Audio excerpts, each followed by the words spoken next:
So our next paper is Maria Isabel Romero-Ruiz from the University of Malaga, who will be speaking on the Cambridge spinning house and the Proctoral system, the case of Beatrice Cooper, 1892. So I was, first of all, I'd like to introduce the topic, saying that, you know, Cambridge in the 19th century had its own system of regulation of prostitution, and that the university had its own statutes and the syndicates to deal with the different issues concerning all the important matters concerning the institution, I mean, the university and the students. You probably know that the Cambridge is divided into town and gown, and it was also divided in those two different spaces in the 19th century. And the regulation of the public space was carried out by two kinds of authorities, the police constables who belonged to the borough police and to the town council, and the proctors and their bulldogs, who were also kind of constables. But also they were worked in collaboration with the Chancellor's Court, because the university had its own court, and also the spinning house, which was the University of Cambridge female prison. So the aims of this paper is to show that the system that the University of Cambridge had, and also the city itself of Cambridge, was discriminatory for working class women, and in particular for prostitutes, because they became vulnerable to the control and abuse of middle class authority.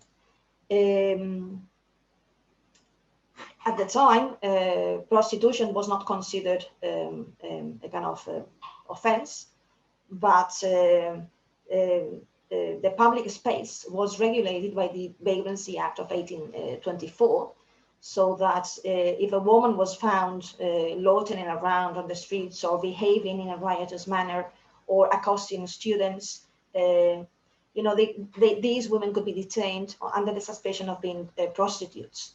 After that, they would be taken to the Chancellor's Court to be judged by the Chancellor, and then they would be sentenced to a term of imprisonment in the spinning house, just by the testimony of male witnesses who gave evidence. There was no proof, and this is clearly a situation of discrimination in comparison with their male partners. And I am going to focus particularly on Beatrice Cooper's case, which happened at the end of the 19th century, when the situation of the University of Cambridge and all its prerogatives began to be questioned. And in particular, I will go through the depositions of the 20th of May, 1892, before the Chancellor's Court. As I said before, the University of Cambridge had a number of privileges that were very old. The university was given royal charters in the 13th century, and later during the reign of Elizabeth I in Elizabethan times, the institution was given even more privileges and was granted a charter, so that university authorities had the power to control women who were suspected of being prostitutes and who were found in the university area. Later, in 1603, King James I also gave the University of Cambridge the right to have its own prison. In any case, as you can imagine, the authority was always on male hands. The city of Cambridge, when we think about Victorian Cambridge, we need to think that we need to think about it as an isolated town surrounded by the River Cam as a natural boundary, and also it was surrounded by countryside and other town and villages in the area. I suppose that you all have been to Cambridge and you've been to Market Square, and it was at that time in Victorian Cambridge, this was the main meeting point for citizens and for university people. The market was also there at the time, and there has always been, as I said before, a rivalry between town and gown to control the streets of the city, because as you know, the University of Cambridge is the owner of many of the buildings. Apart from the university buildings, in the city of Cambridge. However, before the 19th century, the city had also its own system of regulating prostitution and public behavior in the public space by the city authorities with the night watch system. However, the year 1835, with the passing of the Municipal Corporations Act, represented an important change for the city because a borough police force was established a year later in 1836, and the regulation of the public space was in the hands of the watch committee and also the borough magistrates.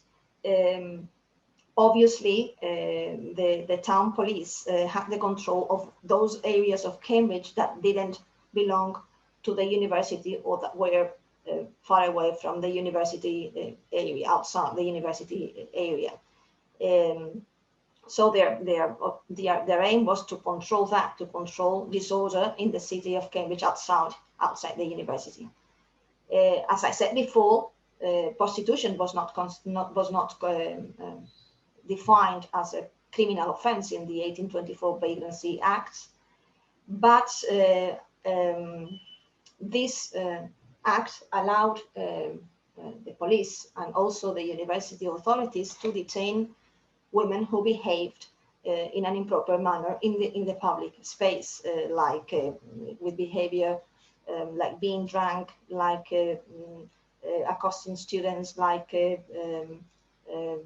behaving in an immoral way, and so on and so forth. So, quoting the act, only women who behaved in a riotous or indecent manner could be arrested, and this act allowed any justice of the peace to commit such offender, being thereof convicted before him by his own view, or by the confession of such offender, or by the evidence on oath of one or more credible witness or witnesses, to the House of Correction, which was Cambridge town prison, there to be kept to hard labor for any time not exceeding 1 calendar month.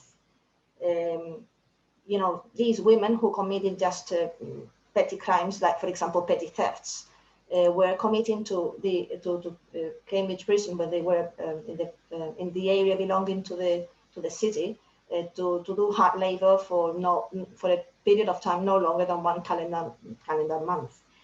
So what calls one's attention is that going back to the control of prostitution in the university prisons, it is what's significant that all the decisions and the convictions were made at the magistrate's discretion, or on the veracity of the testimony given by witnesses who were all male and who put women in a situation of vulnerability. So when these indecent or riotous behaviors happened, it was the Vice-Chancellor's Court's duty to examine the cases and to act according to their rules. So the university itself had a system of containment of immorality and prostitution, which was based on a triangular structure. The Vice-Chancellor's Court, the Chancellors or the Vice-Chancellor's Court, who acted in representing the Chancellor, where the cases were heard, the Proctoral system, which was a kind of police, university police, and the spinning house on St. Andrew's Street, which was the female prison. And it stands where it's the building, part of the building is still there because it is the Cambridge police station in St. Andrew's Street. So prostitution was, as you can see, a major concern for the university authorities, and they wanted to keep the morals of university students, of undergraduates, and as their main objective. So by the end of the 19th century, in the last decades of the 19th century, the city of Cambridge was quite against the authority, the university power to control working class women in the public space. and they considered that the proctoral system was a kind of public surveillance system, and the proctors, who were usually members of the University of Cambridge, of the colleges, fellows, they inspected receiving houses and all the areas in the town, public houses, etc. And the case of Beatrice Cooper, which is my case study, is just one in a number of them, especially at the end of from the second half of the 19th century.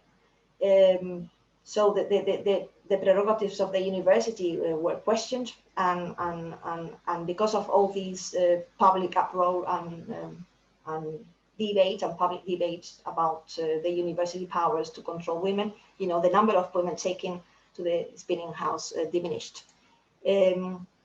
So the trial took place before the Vice Chancellor's court on the 20th. Well, she was from Abbey Walk, on the 20th of May 1892, and as I said before, it was based on the testimony of male witnesses belonging to the university and the borough police. The charges were presented by one proctor, Herbert George Fuller from Peterhouse College, and his constables, and also police constables from the borough were witnesses, and the depositions were supported also by their evidence. Focusing on Judith Butler's idea of governmentality, she argues that the existence of a kind of sovereignty which gives officials power over the lives and even deaths of certain parts of the population can be reflected in many institutions of the 19th century and also of the 20th and of the 21st. The idea is that to justify law and its enforcement as an instrument for this authority to survive becomes the main issue. So in this way, the concept of public sphere can be always kind of defined by the exclusion of certain topics on certain people. In the case of the 19th century, it was immorality and sexuality, and obviously prostitutes or working class prostitutes suspected of being working class women or prostitutes, These working class women obviously were suspected of being prostitutes. So in this particular case, and during the trial, the proctor affirmed that he had seen the accused in the company of other prostitutes on several occasions, and mind the way in which they kind of relate the story. This proctor warned her on May the 5th, the 14th, and the 20th, and told her that if I saw her again, I should correct her. I told her so generally, and the last time I told her I would arrest her the next time. So on the night of the 13th of May 1892, the proctor alleged that when in the middle of Con Street, Exchange Street, he could hear female voices, and when he arrived at this place, he found a group of 2 men and 2 women. One of the women was Beatrice, and the other one was her friend Florence. And the constables, the bulldogs, gave the same evidence, and also the police constables, the police. So the 2 officers of the borough police also based their statements on personal opinion, saying things like, I had no doubt she was in the streets for the purpose of prostitution. I have not seen anything more than that, and she was loitering and in company with other women, or I judge her to be a prostitute from her associates and from her common behavior. But they didn't have any proof of the woman being a prostitute at all. It was just, as you can see, their own opinion. So the verdict was that she was sentenced to 1 week's imprisonment in the spinning house. This is the spinning house, which used to be part of what is today Cambridge Police Station in St. Andrews Street. And now to conclude, I'd like to say that the vulnerability of these women is quite evident, as well as the lack of strength of the arguments presented both by the university authorities and the town police. There was no proof of prostitution happening, just the fact that this woman, Beatrice Cooper, was in the company of another woman who was a common prostitute, and also accompanied by two men, and these men's behavior was not questioned at all. And also the positions of the male witnesses were taken for granted, so the abuse of authority over the woman was evident. Another important aspect is the lack of responsibility on the part of the male partners, as I said before, reinforcing the double standard of sexuality promoted during the Victorian period. These circumstances obviously lead to more than one situation at the time when just working class women were confused and were taken to be prostitutes, which was quite serious for them and also made their vulnerability quite evident. So the aim of all these regulations and behavior on the part of the university and the town authorities was to clean, as I said before, the public space of vice and to relegate all illegitimate sexual activity to the private sphere. So that's all. Thank you for listening. Thanks so much for a wonderful paper. Thank you very much, Maria, much appreciated. Craig, so Craig Stafford from the University of Liverpool is going to be talking about policing women in Victorian Rochdale for our next and final paper this session. Okay, thank you, Daniel. Hopefully this will work. Yes, there we go.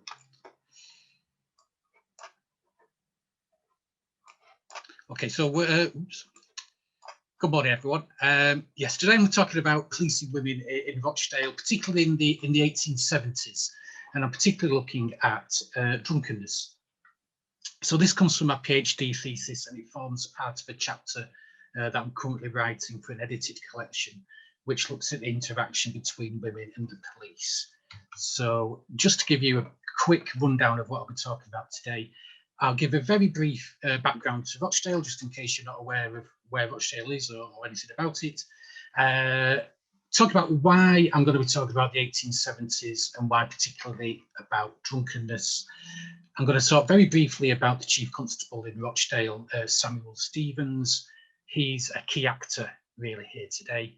And I'm going to look at the way he policed a district called the Gank, which is a wonderful name and was one of the so-called slum districts in Rochdale at the time. I'm then going to talk in a little bit more detail about concerns about female drunkenness and vagrancy in the town, and then I'm going to just do some concluding remarks.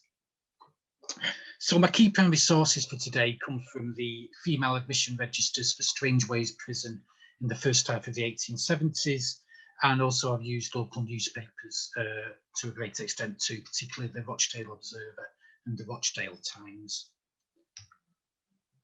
So Rochdale was in the 1870s a very successful textile town, particularly the woolen industry, but it also had various engineering firms in the town. There was carpet making, there was coal mines on the outskirts of town. And it was, to all intents and purposes, the archetypal industrialised Lancashire town, one of the so-called satellite towns which ring Manchester, along with the likes of Bolton, Bury and Oldham. Rochdale grew rapidly throughout the 19th century, and it was still growing in the 1870s. There were several districts made up of so-called slums, which epitomised by poor health, poor hygiene, overcrowding, and synonymous with growing urbanisation. It wasn't something unusual, certainly for Lancashire at the time. The local elites were liberal. The council was dominated by the Liberal Party. Non-conformity was strong as well, although the borough bench of magistrates were sort of mixed Liberal and Tory alike. And the reason I'm mentioning that is that I believe this is a key point here, that it was the dominance of the Liberals and non-conformity which drove what you could call a crusade against public order offences, particularly drunkenness, and what may possibly be termed moral offences, such as prostitution, during the 1870s. So why am I looking at this decade and why particularly at women? Well, the 1870s, the decade itself, presents a peak in a national concern about drunkenness in general, police statistics showed a rising number of prosecutions for the offence, and there was an increase in prison committals. The judicial statistics show that in 1868-69, just over 122,000 people nationally were prosecuted for drunkenness. And this rose to over 205,000 in 1875-76. Bronwyn Morrison has stated that by 1870, drunkenness accounted for a quarter of all recorded crime. Female drunkenness in particular was deemed to be growing increasingly worse, despite more men than women being prosecuted for the offence. To the Victorians, drunkenness in a woman was seen as much worse than drunkenness in a man. John Archer has noted how drunkenness in women transgressed Victorian values, and so-called fallen women were deemed to contaminate and corrupt society. Drink was a driver, it was seen, which took them away from their domestic duties as wives and mothers. Lucia Zedner has stated that women were deemed to be the most troublesome and helpless prisoners once they were in jail. Indeed, between 1869 and 1875, over half of the committals, the female committals to Strangeways, were for drunkenness. And nationally, it was the most common offence for which women were prosecuted and convicted. Lancashire was noted in particular to have a particular reputation for drunkenness and criminality, a reputation seized on by the London press, but that also reports in the county's newspapers, which helped to perpetuate the stereotype. In 1871, the Liverpool Mercury believed that Walton Jail in the town was overflowing with what they called female drunkards, leaving many to be held in local bridewells. The drink question was a hot topic of debate in Parliament, which eventually resulted in the passing of the 1872 Licensing Act. And the Licensing Act is a key piece of legislation here, particularly Section 4, which made simple drunkenness an offence. Now, normally the police would only arrest someone for drunkenness if they were extremely drunk, either drunk and incapable or drunk and disorderly, but even so would usually try and get them to go on their way before making an arrest. Simple drunkenness is a vague term and is open to interpretation. In Rochdale, this was taken to mean that if you were even slightly inebriated, you were in danger or in grave danger of being arrested and prosecuted. I'll look at that in a little bit more detail later on. So Samuel Stevens was appointed Chief Constable of the town in 1869 and served until 1881 when he became Chief Constable for Nottingham. And he's a key actor really here.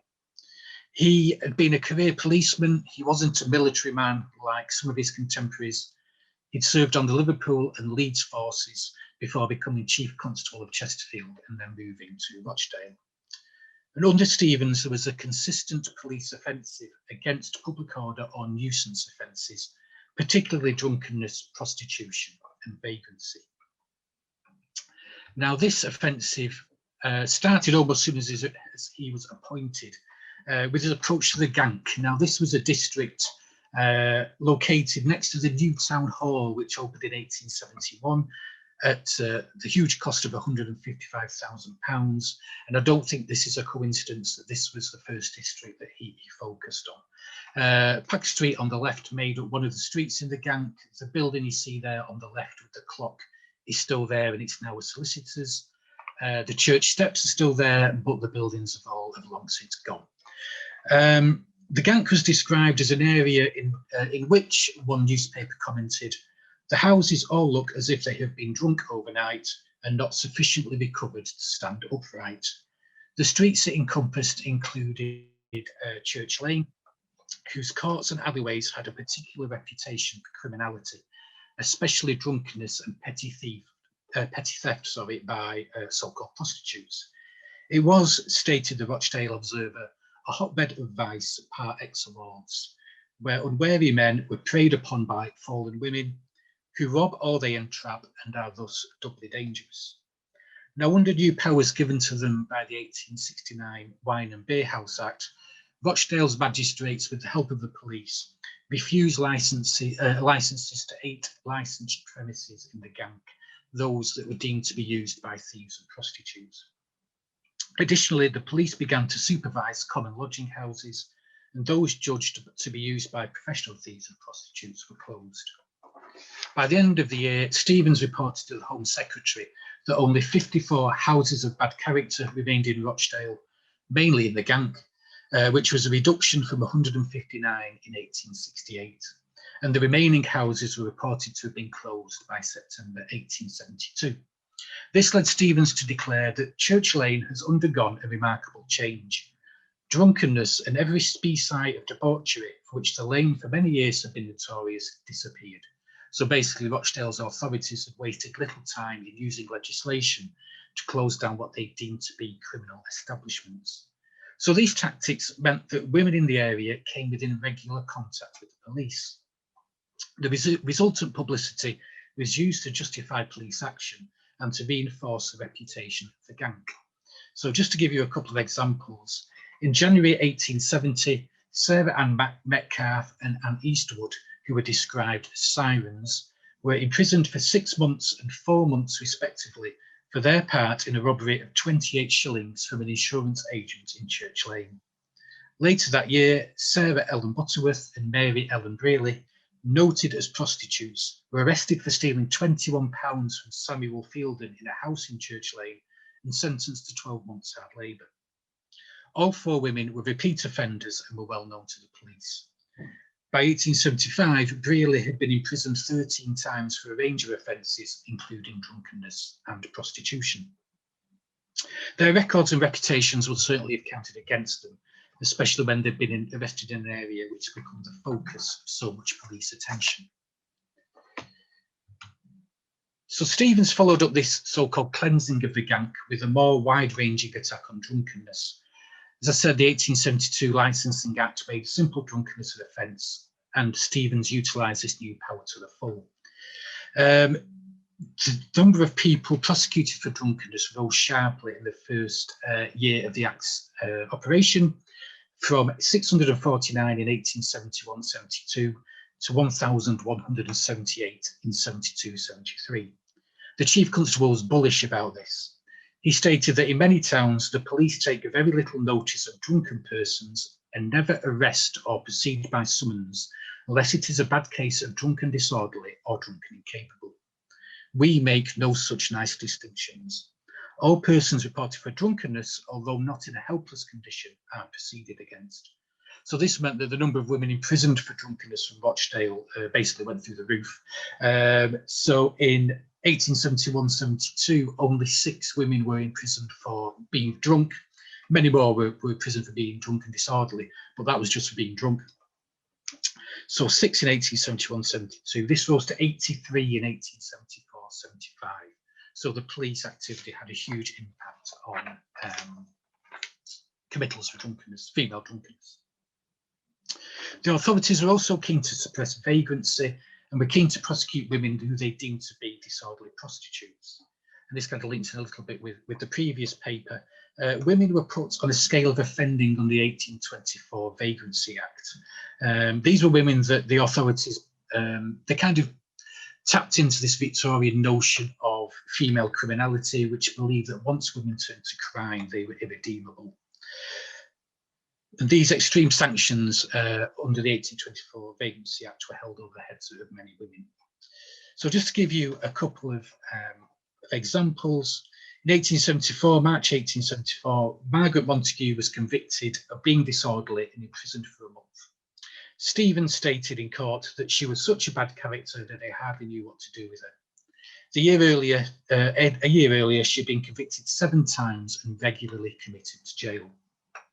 Stevens stated in court that he had laid the present information under the Vagrancy Act so that if they obtained a conviction against her under that act, they could, on her being brought up again, proceed against her as an incorrigible. Now, there are basically 3 sort of tiers to this scale of offending: disorderly prostitute, rogue and vagabond, and finally incorrigible rogue. And the sentences increased with each offence, and it could lead to up to 12 months in jail via the sessions. And again, there's many examples of this in the papers and in the prison registers of how Rochdale's police and magistrates prosecuted women they felt to be. So just to give you a couple more examples before I finish. In 1875, Stevens asked the magistrates to try Mary Jane O'Brien as an incorrigible rogue and vagabond and to send her to the sessions. This they did after hearing that she'd been previously dealt with as a disorderly prostitute and as a rogue and vagabond.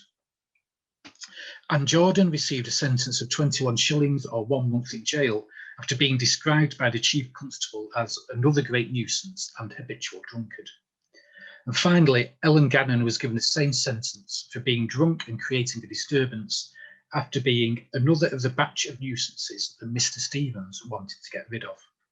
So what we see at the time is Rochdale's magistrates using harsher prison sentences in an attempt to rid the streets of women that they considered to be irredeemable, that they felt they couldn't control, repeat offenders who had shown no indication that they were willing to, in inverted commas, reform.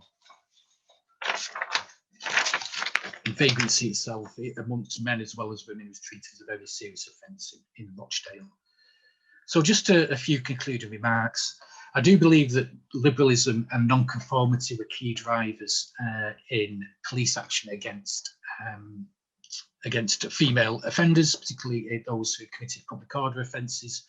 There was a close relationship between the chief constable, the borough bench and the watch committee. They were all very much on the same page when it came to how to deal with female drunkenness and female vagrancy.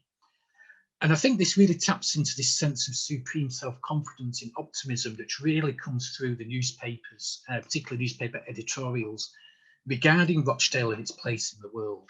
So, as I've said, it was a successful textile town.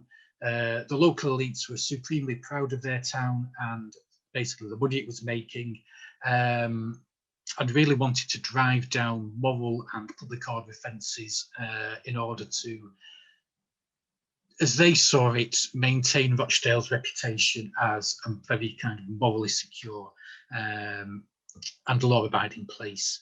Now, this meant that there was an increase in the number of women who were caught up in this drive against public order offences, many of whom would have escaped prosecution possibly before 1869, but certainly before 1872. And that's where I'll leave it today. Thanks very much. Thanks very much. So, two fantastic papers. We should thank our speakers for a fantastic set of papers, and much appreciated. And I very much hope everyone's enjoyed as much as I have listening to these really interesting talks. Thanks, Daniel. Thanks, Daniel. Thanks, everyone. Very much. Thank you. Thanks very much. Thanks, everybody. Yes.